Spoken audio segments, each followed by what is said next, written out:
Weather has always been a challenge for farmers, and I don't know about you guys, but I feel myself incredibly reactive to every windstorm and every rain event right now. It's way more fraught, and I imagine that's a stress for most of you here as well. So it's just making farming more stressful and difficult, I think.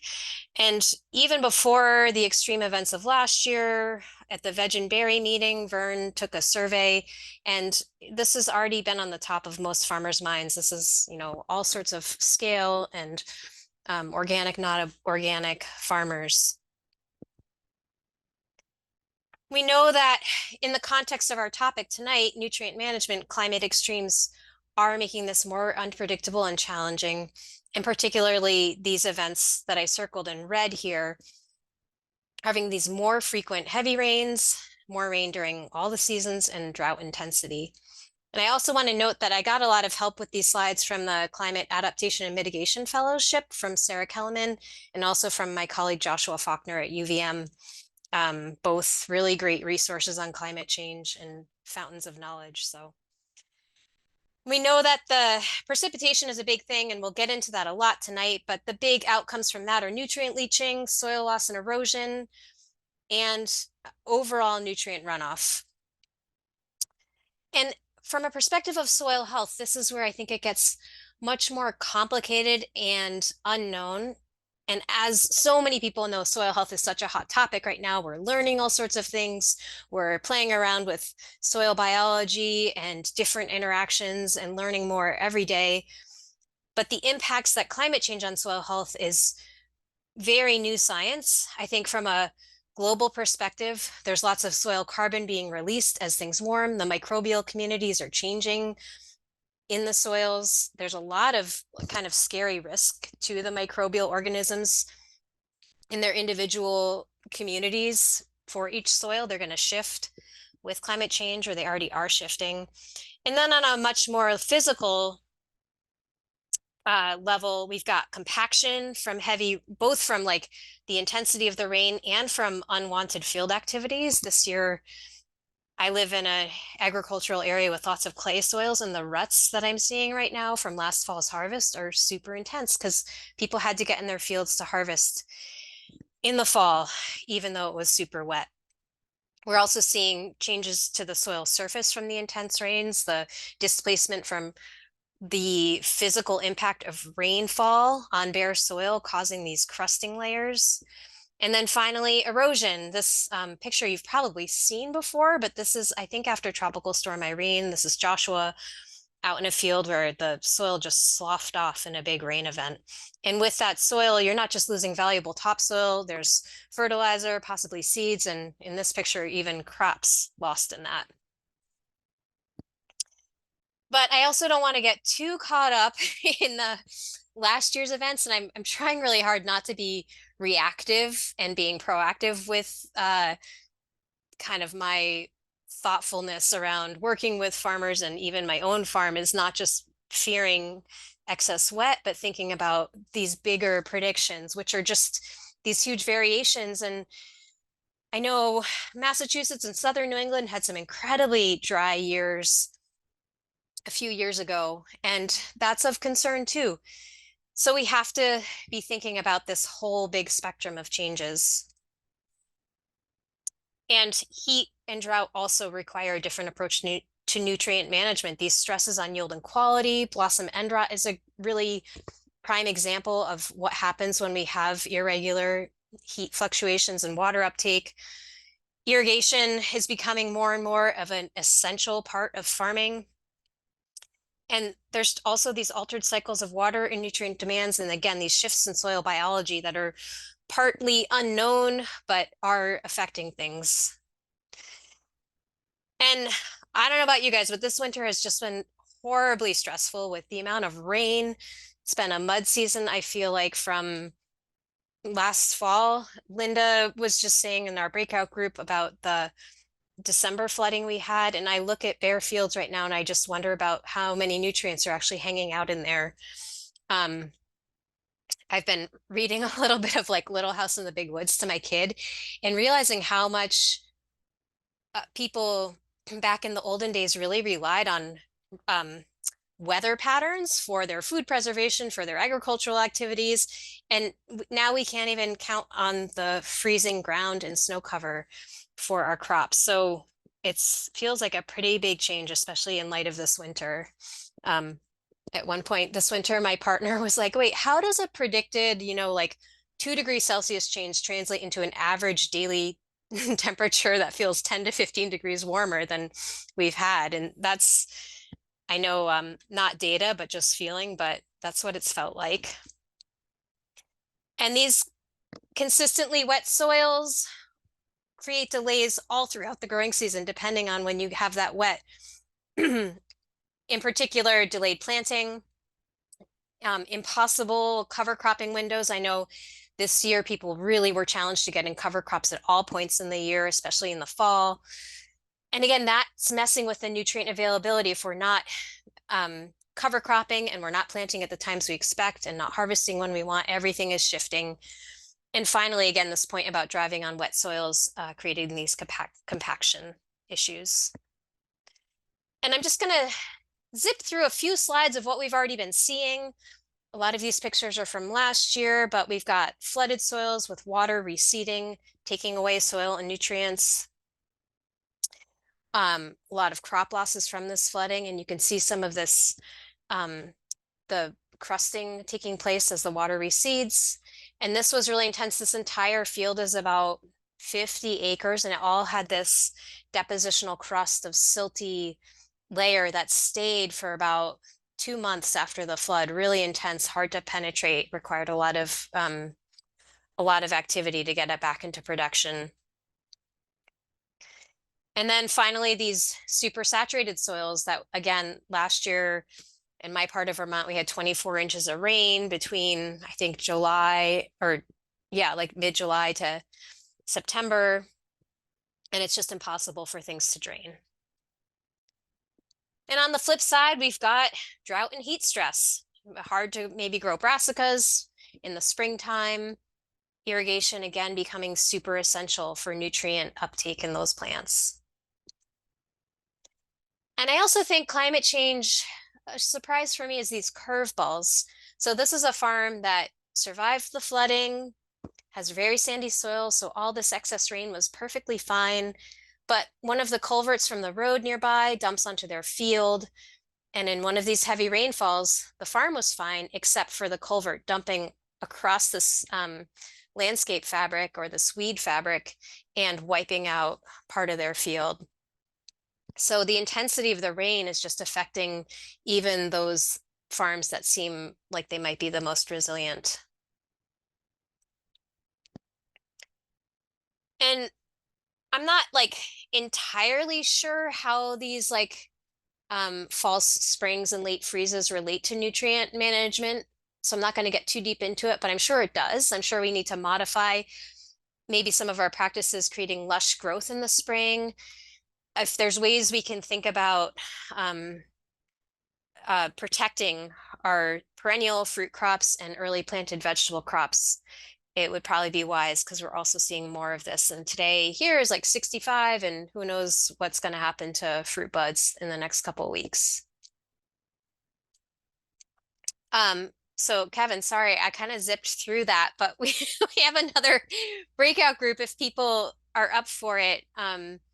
And we can sort of continue the early conversation. I know my breakout group didn't really talk about our highs at all, but I do think it's a good opportunity to kind of pause, and it could help inform the rest of the evening to quickly assess your own risks on your farm and what you've been seeing. So I can stop sharing if that seems okay.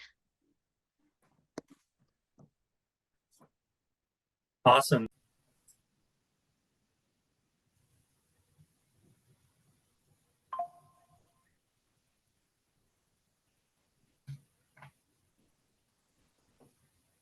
Welcome back, everyone. Hope the conversations were nice, and I hope that having an opportunity to reflect a little bit on your farm's positionality in relation to climate change was fruitful and helpful. I know, like, the group that I was in, we had a nice conversation of just thinking about really like our roles in relation to what we're seeing and what Becky just walked us through. And I think it's set a nice tone to start to grapple with some of the material to come. Um, Becky, are you ready to jump back into your presentation? Yeah, thanks, Kevin, and thank you, group. That was really great. It's an amazing amount of knowledge here this evening. There we go. So to kind of jump right into the meat of the matter, I want to start with a fairly conventional approach to nutrient management. You've probably seen the 4 R's before, but I do want to pause and think about them because I think this is one approach that feels relevant to climate change. And we'll pull each of these apart throughout the course of the evening, but thinking first about the right source. So matching the fertilizer type to the needs of the crop, getting the right amount on, and however you do that, whether it's through using a soil test, calculating the rates you want, using your former knowledge of what's worked well and what hasn't. The timing of that application is really important, and then the placement. So making sure we're putting the nutrients where the crops can actually access them and they're not potentially going to be lost into the environment. And these cycles differ, especially we're going to jump into nitrogen and phosphorus, and they're very different cycles, very different nutrients, and very different mechanisms of loss. Now, nitrogen is, as you all know, probably the most relevant to this conversation from an agronomic perspective. Really hard to manage, a very, very complicated cycle, ever changing, ever unknown. And there's no great, I see lots of like online tools and apps and management systems. And maybe if you are a person growing grain on 1,000 acres, it might be appropriate to use some of those predictive tools, but on a diversified farm, it's really hard to find anything that's a kind of one size fits all approach. We also know that levels of nitrogen can be damaging to the environment. And I have seen some data showing that we do have slightly elevated levels in some wells on farms in Vermont, which suggests that it's something to keep our eye on. It's not a problem yet. Probably won't be for a while, but definitely something to pay attention to. And I have a visitor. And can also lead to problems in the Long Island Sound or other waterways where the nitrogen is leaching into.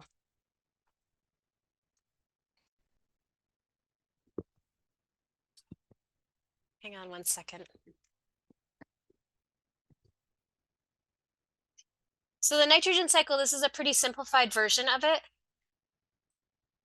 But I wanted to point out a few key points, and you've probably seen this before, but it never fails to amaze me how many times I have to see it to remember what's going on. And once again, I want to make the point that the soil biology and the microbes are doing a whole lot else in there, and we know that there's other mechanisms that plants do uptake nitrogen through amino acids and lots of different things that are going on with minerally available organic matter, but I'm going to focus on the more traditional knowledge that, sorry, traditional is the wrong word, conventional knowledge about nitrogen cycling. So for organic farmers, which I assume folks here tonight are, our sources of nitrogen are organic, and those are not going to be available to the plant until they're broken down into what are called inorganic forms, or ammonium and nitrate. So the NH4 and NO3. Microbes need to work to break those into these plant available forms. So plants can take up either ammonium or more commonly nitrate. Ammonium is positively charged, and like other cations, it will hang out. It's fairly stable in the soil. It'll attach to soil particles, and it's not quite as prone to loss, whereas nitrate is negatively charged and has no clinging ability to the soil. So especially in a sandy soil, nitrate is incredibly slippery and prone to loss with any rainfall. The other loss pathway is denitrification, and we saw quite a bit of this the past season as well, which is when you have a lack of oxygen in the soil and the microbes basically steal nitrogen from the nitrate, and it turns into N2O gas, which is both a greenhouse gas, making climate change even worse, and a pathway for loss from nitrogen in your system where you want it to be.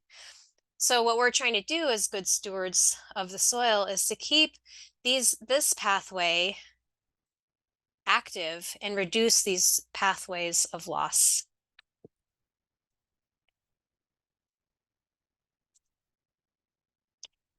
And you've probably seen this. This is, again, a conventional approach to soil testing and soil management. And it's based on a, feed the crop approach, where if you are adding nutrients up to a certain point, your yield will increase. It's a plant response that we expect based on kind of soil chemistry and research that's been done. But beyond this point, what happens if you keep adding nitrogen or any nutrient? Oops. What's happening? Those are potential losses. You're not gaining any yield. And if anything, with some crops, you'll have excess vegetative growth in the case of nitrogen, which can cause problems like attract aphids or other pests. Or you've probably seen tomatoes or other fruiting crops that just are incredibly vegetative and lush without any real flowering and fruit. Now back to our cycle. The key piece here is that we need to make these plant available forms of ammonium and nitrate available at the same time that the crop wants them.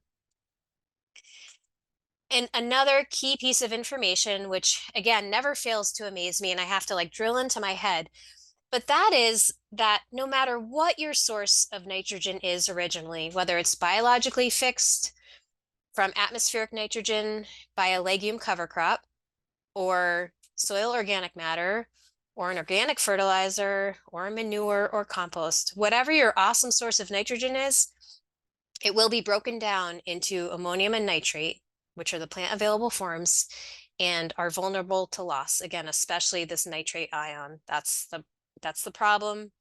And even if you are like the best cover cropper on the planet, you can be losing nitrate in these climate scenarios.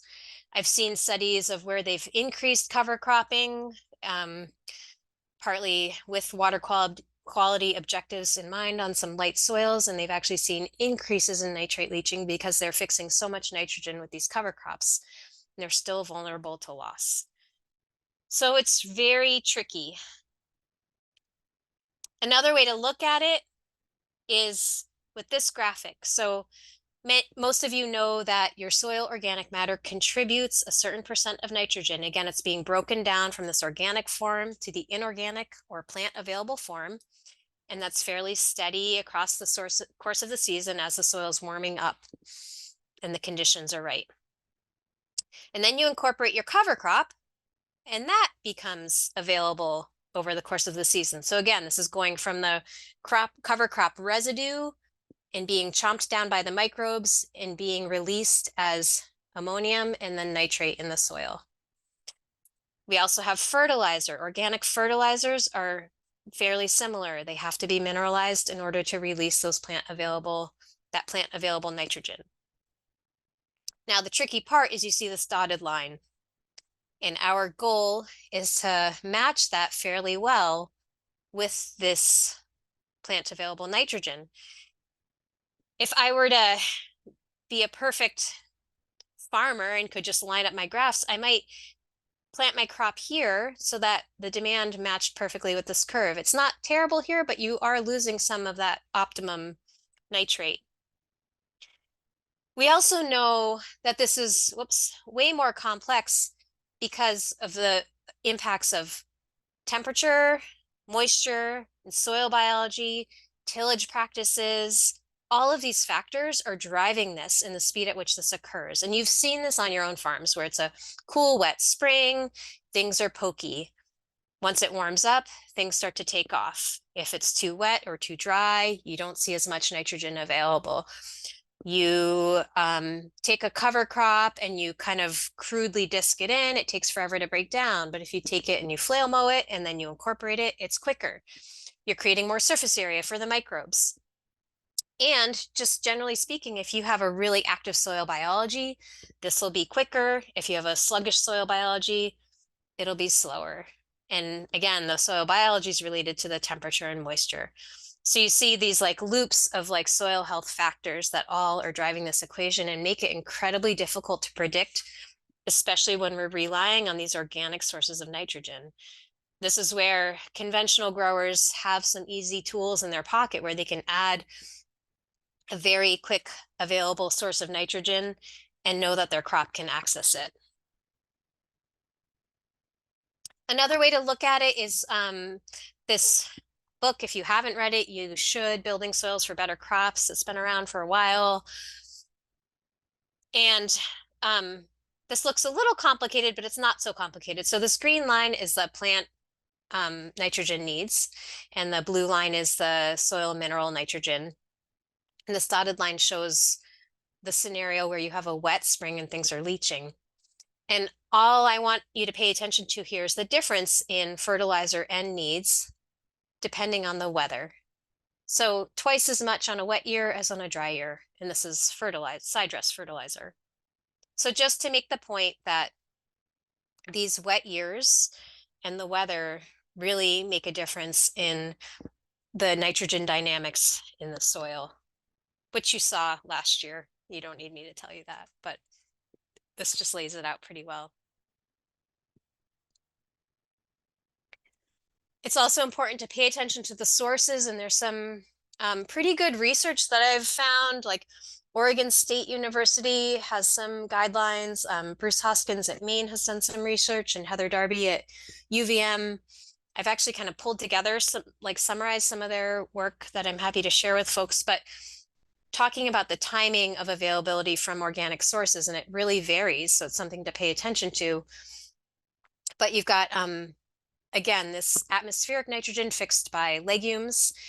And generally speaking, in our climate, 4 to 6 weeks after cover crop incorporation is when we start to see that curve peaking, if you think back to that graph 2 slides ago. And that's a really crude number, but that's sort of what we see time and time again.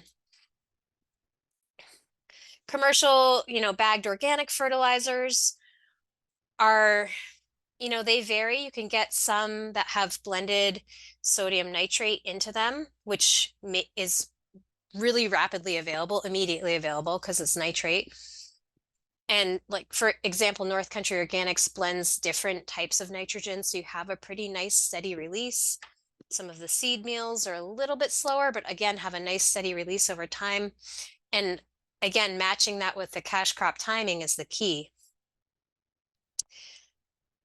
And again, hammering home this point that you really have to think about not just how much fertilizer you're putting on, but when it's going to be available in these forms of ammonium and nitrate. And Kevin, feel free to interrupt me if there's questions as I go, because I can't really see them. We've got one question, Becky. Chris is wondering if there's any data about crop residue breaking down on average soils. Do you have any thoughts on that? Or where Chris could look to find that? On average soils, there's some, well, I can try to send some afterwards. I found some really cool papers on kind of the particle size, if that's what he's thinking about, from cover crops and the different rates of decomposition and availability. And it's fairly intuitive, right? The smaller particle size, the more quickly the nutrients are available. It doesn't change the overall amount, but it's the pace at which it becomes plant available, if that's what he's thinking about. And I could be off base in saying this, but we tend to have more oxygen in the lighter soils, so kind of like a fire will burn through wood more quickly. It'll burn through these organic sources more quickly and not retain it. But the activity is slower in a heavier soil, but will hang out a bit longer if you can get it to break down. I actually saw that Mark Schoenbeck is on this call, and I was just listening to one of his talks from a few years ago the other day as I was preparing for this, and I liked what he said about that managing soil organic matter is really about, I could be getting this, summarizing this incorrectly, but balancing the carbon and nitrogen, like in a biologically active soil, they're actually getting chomped up and respired, which is what you want. You want this like active soil, but you also want to be sequestering carbon and nitrogen at the same time. So it's this like in and out system, like these cycles that we're trying to nurture, not just one or the other. And that's where people, I think, stress a little bit about their soil organic matter levels. But I tend to think more about like the richness of the system and how it's functioning as a good indicator of the soil health. And I get a little like weary about all the talks of farmers having to sequester carbon when I think it's just so much more complicated than, it being our job to fix climate change by doing that, but also just how complicated it is. That was a rambling answer. Sorry, Chris. And I'm not sure if folks on here have used the PSNT. I'm a little lukewarm about it right now because I just completed a bunch of research that really demonstrated to me how different it is on different soil types. But I will say I think it's useful if it's used repeatedly on the same soil type as a metric. But basically what a PSNT does is tells you how much nitrate is in the soil at a snapshot in time. And typically it's been used or recommended to be used right before the rapid growth phase. It was developed for field corn as a kind of economic indicator of what a crop response might be to a side dress. But it's been modified for use in vegetable crops. And basically all it's giving you is a parts per million of nitrate in the soil at that time. And as you know, that's like can change day to day, but it is not predictive of the organic nitrogen that is likely to continue mineralizing as time continues, nor is it really telling you what your crop has already accessed. So I think it's a useful tool, especially if you've had a really heavy rain. The other part of it is that as organic growers, if you're sampling right where this red arrow is, you have, we'll talk about this in a minute, but you don't have a lot of choices for what can like give you that rapid response quickly. I also like recommending the PSNT at the end of the season to show what's left in the system for residual N, which is, I think, very important from a both economic and an environmental perspective. Like, what are you leaving in the soil? What's vulnerable to loss? And what are you kind of wasting? I also, I think there's a lot of promise for tissue or sap testing. More and more people are turning to that. I like to look at those in conjunction with the soil tests and try to understand how they line up. But those are telling you what the plant actually has taken up. And obviously it tells you all nutrients, not just nitrogen. They tend to be a little longer of a turnaround and more expensive, but kind of cool, especially for longer season crops. If you really care about like, a tomato or a fruit crop, it's I think a very valuable testing measure. And I'd be curious to hear from people on the call what they're using. There are lots of other ways to measure nitrogen out there.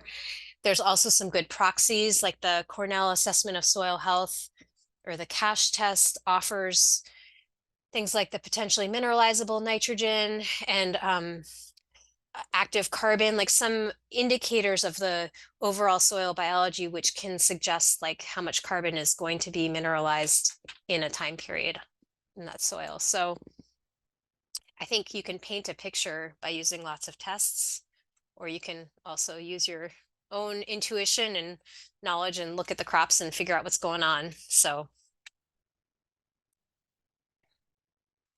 I'd also, I guess this is me having a conversation with myself, but question my own assumptions that vegetable farms are a little bit exempt from the harm caused to the environment. Sometimes I think, oh, well, these are all pretty small farms. They're really thoughtful stewards, and we use pretty expensive amendments, so we're not going to be polluting.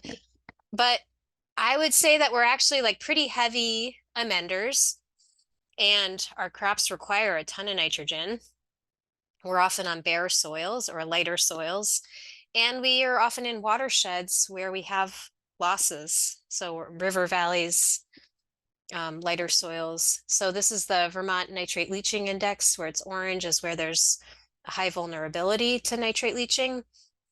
And then this is just not anything you need to look carefully at, but just showing the amount of potential nitrogen losses in a modeled system, which is quite a lot. And in some crops, we're leaving quite a lot of residue on the surface, which again, just like a cover crop that gets broken down into these plant available forms, which is great if it's returned to the soil in a useful way, and not great if it's just returned to the soil and hangs out until it's leached or lost.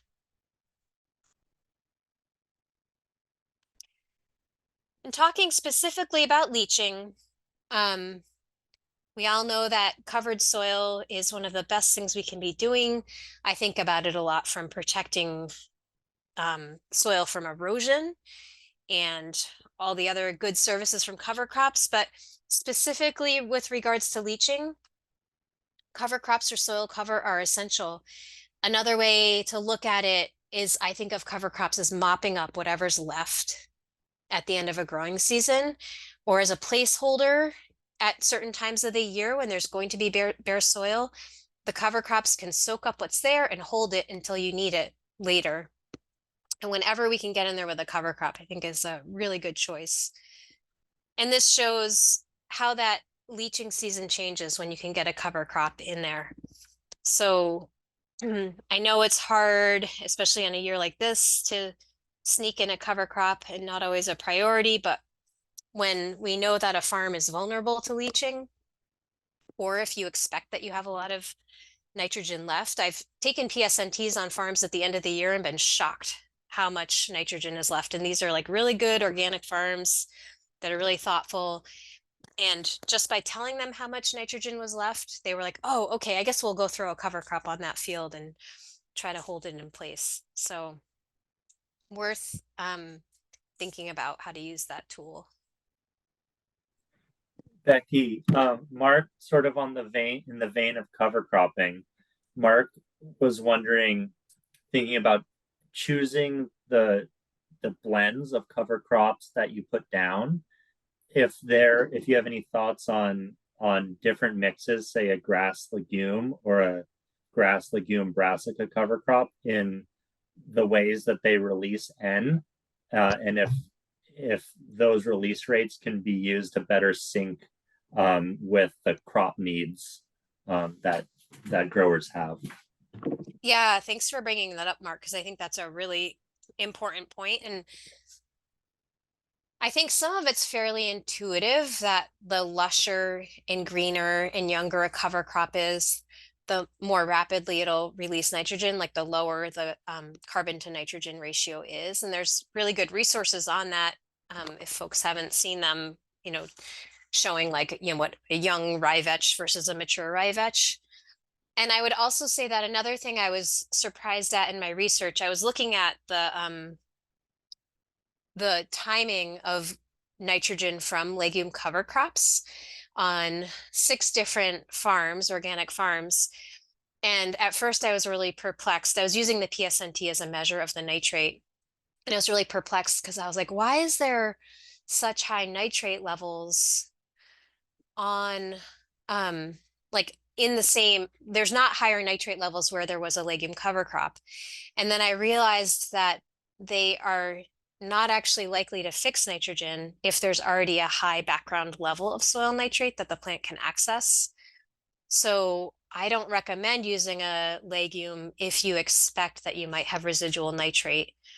The legume would be kind of lazy and not fix nitrogen. I mean, it's no harm done probably, but kind of a waste of what's usually expensive seed. And I think that the grasses are a better kind of mop and sink.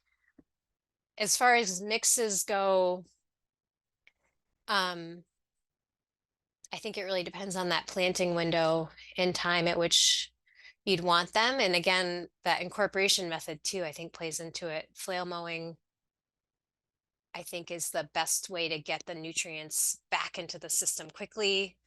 For no-till people, that's less of an option.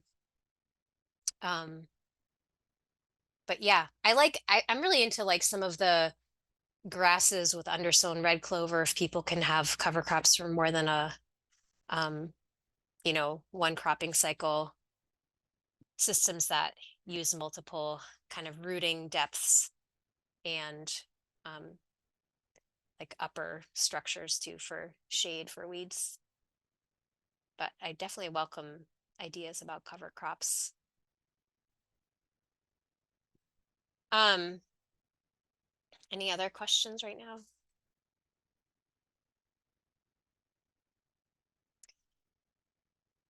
Not that I see, Becky. So digging into some of the problems we saw last year in strategies to reduce nitrogen losses, really thinking about soil type and the vulnerability to nitrogen losses is critical. And again, in my research, I was really struck by the variation. Like one of the plots, one of the farms was heavy clay, and another farm was like as sandy as it gets. And watching the nitrogen or the nitrate levels drop on that sandy farm was striking. And on the flip side, seeing how they just hung out in the clay soil was also striking. Just as a side note, it didn't mean that the cash crop access to the nitrate on the clay soil, which was also kind of an eye opener. But the important thing is that it wasn't lost into the environment in that situation. So these sandy soils are really vulnerable, and sand is great for so many things, but it's a risky crop in terms of losing nitrate in particular. So applying nitrogen in conjunction with those crop timings, if sometimes that means planting a little side dress if you have a longer season crop, using some kind of plan. I know some people hate this, but using a soil test and a plan and even these PSNT tools, I think can at least guide you a little bit in terms of thinking about how much nitrogen you want to be adding at what time. And again, we just talked about this, the cover crops. And irrigation is an interesting one because Joshua and Faulkner and Rachel Chapman up at the University of Maine a few years ago did a study looking at water use on vegetable farms, just on, I think it was 3 farms. And it kind of blew me away at first. And then I was like, oh, I'm kind of like this too, where they looked at water use in a high tunnel where someone could just turn on drip, like, or it was an automatic timer. There was like an incredible excess of water used and tons of nutrient leaching. Whereas the field where they had to move aluminum pipe and run the pump was very much underwatered. So this gets into like social science of farmers where we just want to feel like we're doing something or we're watering something. So we turn on the thing that's easy and don't go haul around pipe or spend a lot of money on a crew to move around pipe. But thinking strategically about how we are watering things in conjunction with nutrients, I think is really important. And this is where some of those tools like tensiometers or water sensors might be useful just to get a sense of how much water is needed. I'm not sure it's realistic that we would be using those all the time, but maybe just checking it out and seeing how we're doing might be a way to understand that. And finally, paying attention to the weather. I mean, we're talking about climate change, but um, when we have heavy rains, we're pretty likely on a light soil to need more nitrogen. And even if you're not using a PSNT, you start to see things go yellow. Or in this picture up here, this farmer called me out. He's like, "What's wrong with my strawberries?" And I was like, "Well, there's a lot of water. There's a lot going on with them, but might be some nitrogen issues there." So thinking about what's been happening in the weather, I think is one of your most intuitive tools. And specifically, this was some of the guidance we came up with last year when we get these heavy rains. And last year was so difficult because it just didn't stop. It was really hard to manage nitrogen when every single day it's like an inch of rain, an inch or 2 inches of hard, hard rain. So I'm not sure anything could have saved some farms nitrogen last year. So I guess we all need to kind of forgive ourselves a little bit, but on a slightly more normal, um, hectic year, we should have some opportunities to remedy these losses. So first of all, thinking about the stage of the crop growth, is it really still in a phase where it needs nitrogen to put on growth, or just does it need a little teeny bit to keep going? Again, that's going to depend on the crop itself and the stage of growth. And again, on sandy soils, you can just assume that if you had an inch or more of rain, most of that nitrate has leached away.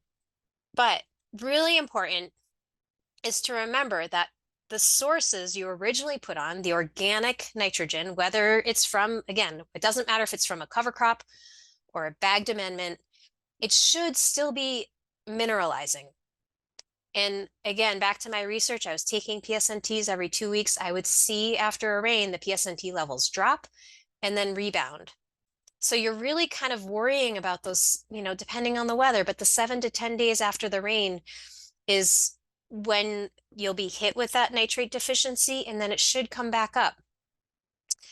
And I don't want you to like take that as like gospel, because it's going to change depending on the weather, but it is really important to remember if you front loaded your nutrients or you have some cover crop availability or both, you shouldn't be like all doom after a heavy rain. It should just be a temporary loss. But unfortunately for organic growers, there aren't a lot of ways to cover that gap. I often, I feel like if you can be okay with using sodium nitrate, it's really the cheapest thing to have. You can have a bag or two in your barn, and that is the nitrate form of nitrogen. So a little side dress of that should rescue your crops and get them right back on track. And it's, you can use the granular form, or you can dissolve it and apply it as a fertigation. I wouldn't spray it on as a foliar. It would burn the leaves. But there's other soluble products, fish emulsion has a low percent nitrogen, but you can fertigate with that. And there's some, I haven't used them, but I think they're pretty nice, these Enviro products. I think Brookdale and some other people sell them, fairly expensive, but if you're adverse to the sodium nitrate, that should be pretty quickly available. And, a classic side dress rate would be 30 pounds of nitrogen per acre if you're growing a heavy feeding crop. If you're just trying to like maintain something that's like maybe a leafy green, 10 pounds per acre, but somewhere in that range is a pretty good way to kind of cover that gap of loss. And again, last year, the problem was we just had these like over and over again events. So kind of tricky to manage. On the flip side, dry years are also hard. And we've had some of these, and like this field, they don't have any irrigation. And you've probably also witnessed this where the crops just kind of like stunt, and they really need some soil biology and water to get that nitrogen into the plant roots to mobilize them. And again, a lot of these nutrients need to be in soil solution, including like potassium and calcium and magnesium. They need to be able to be drawn up through the roots of the plant. So dry soil is also not a good scenario. Again, irrigation infrastructure is important. And if you're trying to grow a legume cover crop, the heat in the dry will also reduce the nitrogen fixation on those as well.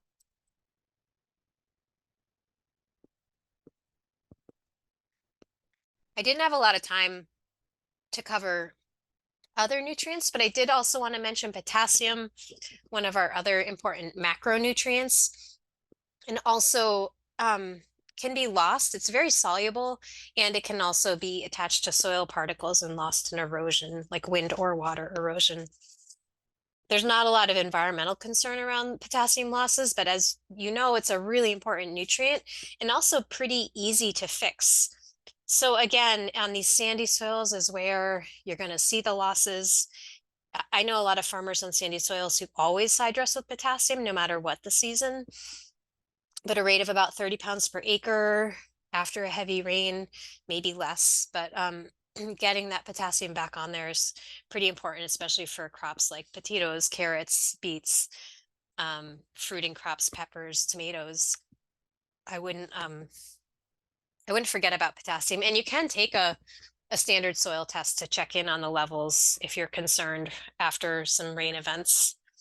And once again, cover crops are a great way to mop up or to kind of hold it in place. And I don't have a slide on it, but I would also suggest that boron is also important to pay attention to for the brassica crops, spinach, beets, also can be lost in leaching events and is really important for some of those on sandy soils. It's often on the lower side, so keep an eye on your boron too. I didn't really hear any problems last year from it.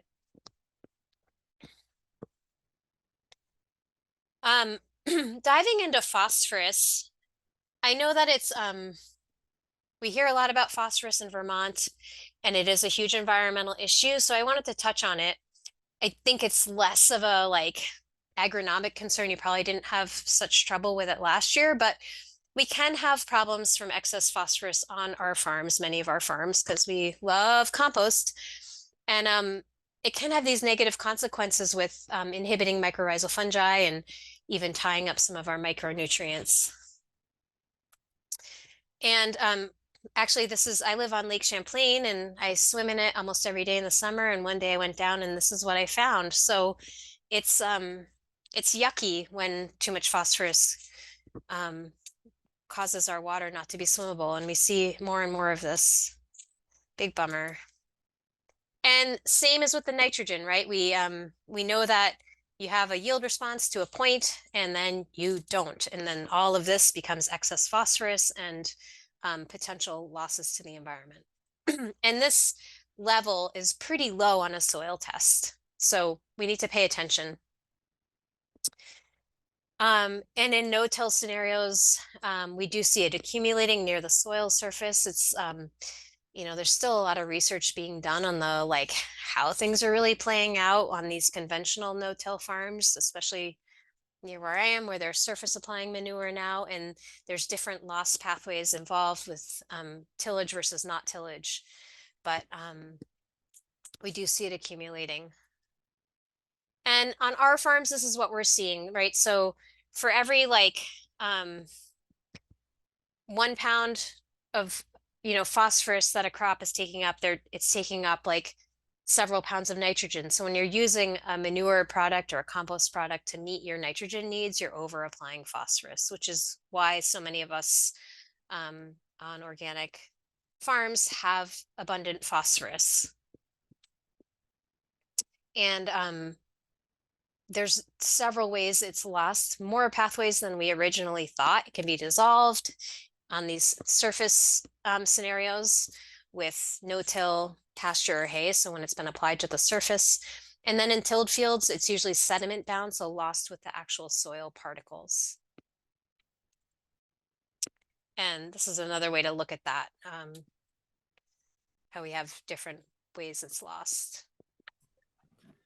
Hey, Becky, Yeah. just a time check. We've got about 15 minutes left. Yeah, I was just noticing that too. I think I'm gonna pause here for the next breakout. Does that work? Awesome. Cool. I know we want to make sure we've got time for a larger group discussion.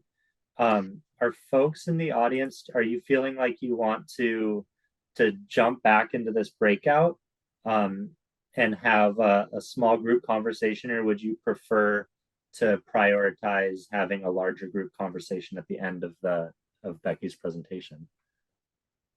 You can. Steven's hoping to hear questions answered. Any other thoughts or preferences? It sounds like people are feeling to finish the presentation off and then end with the discussion. Does that sound good, Becky? Yeah. Yeah, Cool. sorry about that. Um, I thought I was so fast, I slowed down. So I'm just going to blow through a few practices we're seeing and then open it up for conversation. Like we've talked about, some of these management practices are key. And I was just going to show some farm specific examples that I think are really lovely, small scale, crimped and organic no-till. And I just want to kind of emphasize that I really appreciate the site-specific nature of these practices where people are really honing into the risks of their site. You can't see super well, but this is a pretty sloped farm, and they've really adapted their management to mitigating soil losses on this particular farm. And we have a lot of emphasis on reduced tillage, but it's hard to scale it up. So this is where these basic practices of cover crops and soil cover are key to reducing nutrient challenges. And there's some cool equipment out there. This is an old zone tiller that kicked around UVM for a while, and I got to use a bunch. I'd love to see more tools like that. And then these are these newer stone barriers, which can take a fully mature cover crop in one pass. And this is back to Evening Song Farm, but really showing the difference between having that surface soil covered, whether or not it's no-till or not, it's just having that cover there has been really key to keeping that erosion down. And likewise, this is the same field on a year with cover and without cover. And beyond that, there's some strategies for climate resiliency, like high tunnels, keeping the rainfall off. And I'll just add that things like this, where we can share practices and talk to each other. I learned so much from all of you and other farmers and other service providers that I really just want to honor that. So I think I can pause there and yeah.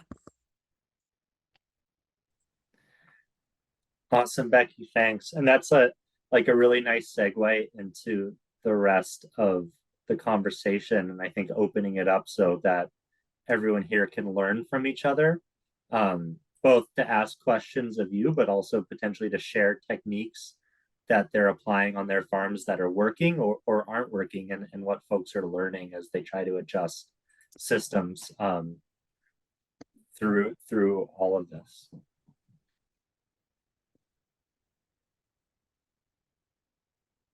Does anyone have any specific questions for Becky? I'm happy to ask them, or if you want to raise your hands, we can unmute you and you can go ahead and ask. Looks like Linda has a question. Yeah. So Becky, you didn't you brought tillage in, but I'm just wondering about the tillage also has a factor, like the timing of tillage and the type of tillage, like using a spader as opposed to like a moldboard plow, or using key lining or rip sowing. Also, like has part of a nutrient management system. Sorry, are you asking like specifically how Yeah, I'm each? asking like, in any of your work, like, have you looked at that factor? We didn't talk about it too much in the presentation. Yeah, I think practices in general, from primary tillage to cultivation methods are a big factor in nutrient management and really affect how, both the approach and the outcomes from it. I also think it's, again, kind of site specific and system specific, but, generally speaking, that the more tillage we are engaging in, the more quickly the system will cycle through nutrients. And sometimes I have read papers that like there's kind of an active soil system in like very lightly tilled scenarios versus no till. You have like more of a stratification of nutrients and different availabilities at different levels in that soil. So I think there's really beautiful benefits to each system. I think with some of the no-till systems where, I get a little concerned about phosphorus loading on the surface and potential pathways for loss, even though they're usually quite small farms. That is something that kind of, I'm kind of keeping an eye on, but yeah, and of course there's the compaction concerns with things like repeated moldboard plowing and disking and all the things that are kind of scraping that same level and creating that sealed layer. So definitely like spading or key lining doesn't disturb that soil profile. So you have yeah, more, and it also is better for aggregate structure. So you have a better opportunity like for those nutrients not to leach or be volatilized. yeah.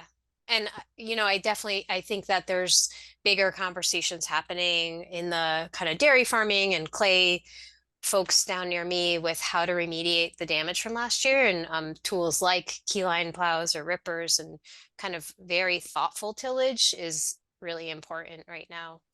So Ben, it looks like you have a question. Yeah, Ben, go ahead. And while Ben's asking his question, we're going to send out a little evaluation that you can all fill out in the background while Ben's asking a question. That would be awesome. Thanks. Yeah, okay. My question's about fertilizers, and we've been side dressing with blood meal, 20 to 25 pounds per acre, and feels like it's working pretty well. But I just want to understand like what's going on with blood meal and we drill it in with a Jang seeder, so it's getting buried shallowly and and we cultivate it after. But like, just what's going on with that versus with sodium nitrate or just because that's not something I'm familiar with. I've seen that there are fertilizers that contain Chilean nitrate and other, options, but we've only used blood meal. Yeah, that's a good question, Ben. And I can kind of send you a summary of some of the trials that have been. I think anecdotally, I thought blood meal was a really quick release nitrogen source, but some of the incubation trials that like Bruce Hoskins and Heather did showed it actually being a little more of a tempered release and more sustaining. I often see blood meals in some of the blends like Nature Safe, and so it's a pretty high percentage of nitrogen, but definitely slower in comparison to sodium nitrate, but faster in comparison to something like peanut meal or soybean meal. Have you had good results with it?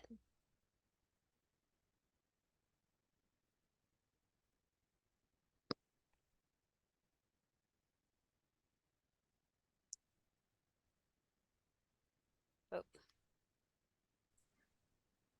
Sorry, Becky, did you ask a follow-up question? I had some screaming in the background. I was just wondering if you felt like it's working well and at that rate. Well, I think so, but we haven't done any pre-side dress nitrogen tests because we're just doing like diversified cropping, and so it feels like most of the time I've just been assuming anytime we get more than an inch of rain that I'm going to go out there and do that.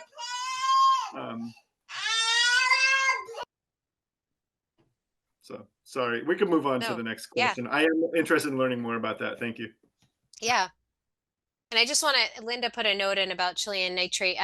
I think it's been like recommended to not use more than 20%. And I think just agronomically too, that's of your total nitrogen needs. I think it's also a good idea to keep it as a low percent. And I really like to only think about it as like kind of an emergency scenario amendment, just ethically, but certainly if you put on 100% of your N as sodium nitrate right off the bat, you'd be losing a lot of it anyway.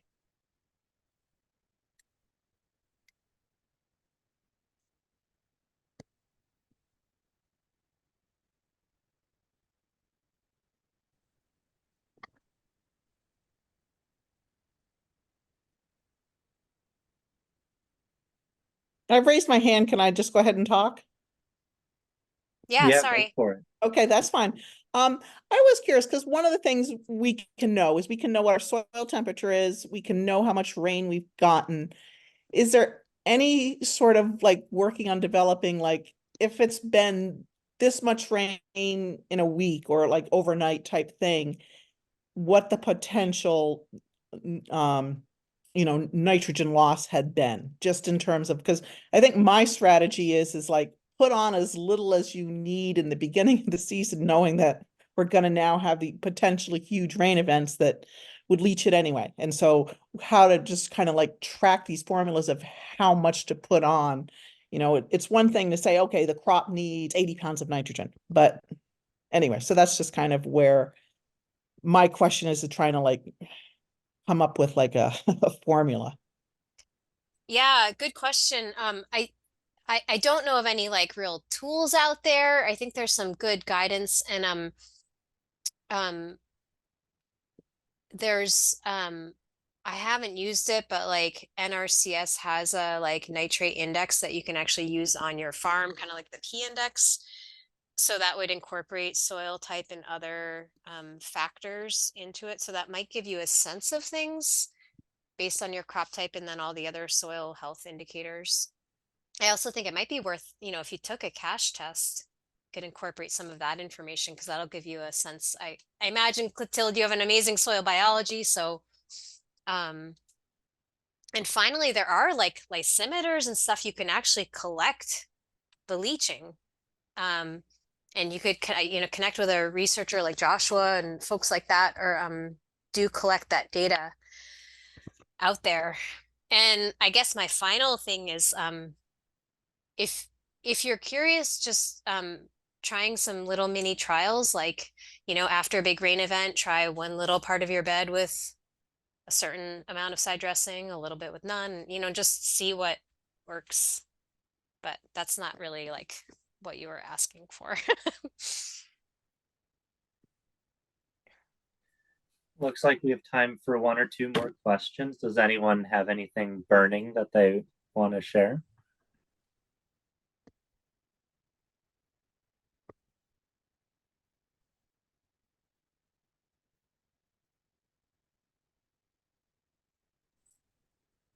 I know, Becky, earlier someone asked a question on leaching out of high tunnels and the challenges of managing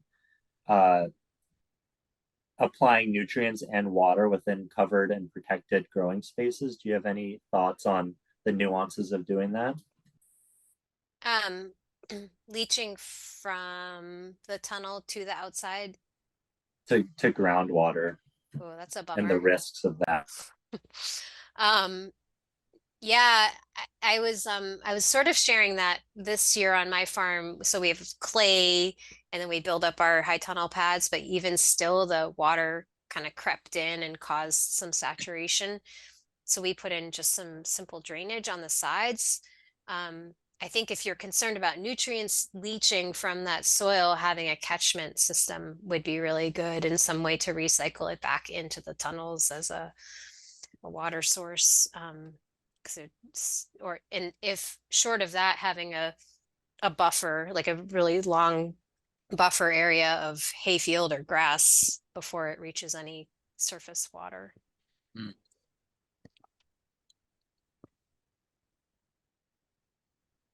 One thing I wonder if farmers can do this, but just a simple side-by-side trial. You wonder if you need a little bit more nitrogen at a certain point in the growing seasons. Of course, with the climate being crazy, it's much harder to really, expand the inference base to say, oh, well, now I know I don't ever need to add this nitrogen. Well, it didn't work, maybe different in another year.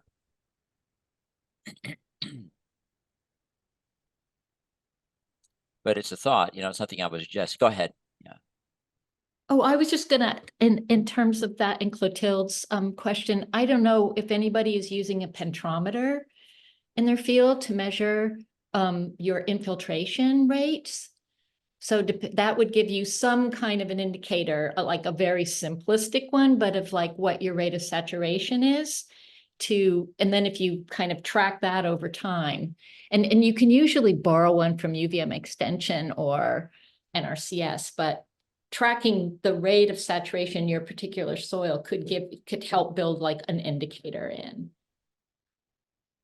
for when you need to side dress.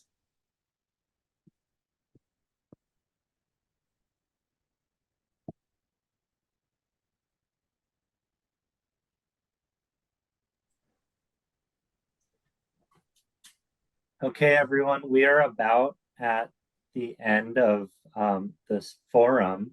I just want to thank everyone for attending and being open to sharing in small groups as well as sharing in this larger discussion. I also want to thank Becky for sharing all of the knowledge and wisdom that she has as well with us. So thanks, everyone. Thanks, Becky, and Thank you all. bye.